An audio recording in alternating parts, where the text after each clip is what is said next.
Aujourd'hui, nous sommes dans votre enceinte pour s'enquérir de la réalité du courant au niveau de la préfecture de Dabola. Quel est votre avis? Bon, l'avis, la situation actuelle, c'est une situation presque connue. C'est-à-dire la centrale Tenkiso, c'est une centrale qui produit de l'électricité à partir de l'eau. Donc pendant la saison hivernale, on a suffisamment d'eau, donc on peut donner le courant 24 heures sur 24. Mais pendant la saison sèche, obligatoirement, il faut qu'on passe aux arrêts passages pour que le bassin est un peu... L'alimentation, l'apport de la rivière et de tous les petits cours d'eau qui se joignent au Tenkiso sont un peu rétrécis maintenant. Donc à cause de ça, c'est un phénomène purement naturel, donc on sera obligé de faire des arrêts pendant la journée. Et maintenant, la nuit, on arrête la journée pour accumuler. Maintenant, la nuit, ce qui est accumulé, là, on va essayer de pomper ça pour donner le courant. Mais avec ça, il faut reconnaître que, bien qu'on ait cette centrale Tenkiso, mais elle est nettement inférieure maintenant du côté capacité par rapport aux besoins.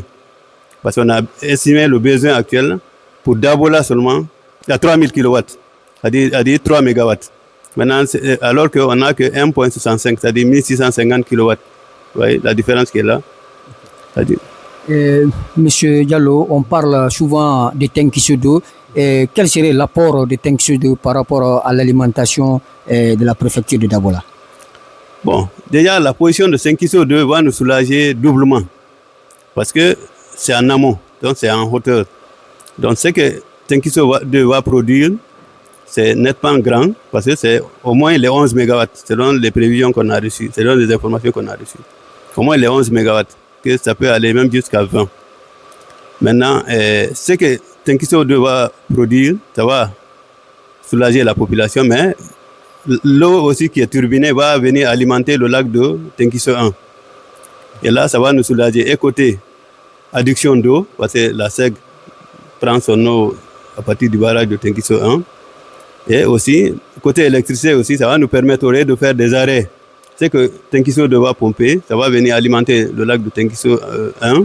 Et ça va nous donner une capacité pour donner le courant pendant longtemps aussi avec Tenkiso 1. Okay. Votre message à l'endroit de la population de Dabola? Bon, côté message, c'est toujours les mêmes informations, hein, c'est de patienter et toujours que chacun de nous souhaite vraiment qu'il y ait la chance, qu'on ait la chance d'être interconnecté, ou bien qu'on réalise Tenkiso 2, qui va être un apport vraiment très important pour toute la région d'Ijon. Parce que si avec Tenkiso 2, c'est possible même qu'on puisse donner le courant, peut-être à Kouroussa, à Farana déjà, parce que là, longtemps on a arrêté à donner à Farana, il y a longtemps on a arrêté à donner à Dingirai. Là, on va reprendre à alimenter Dingirai, à alimenter Farana, peut-être donner à Kissidougou et à Kouroussa.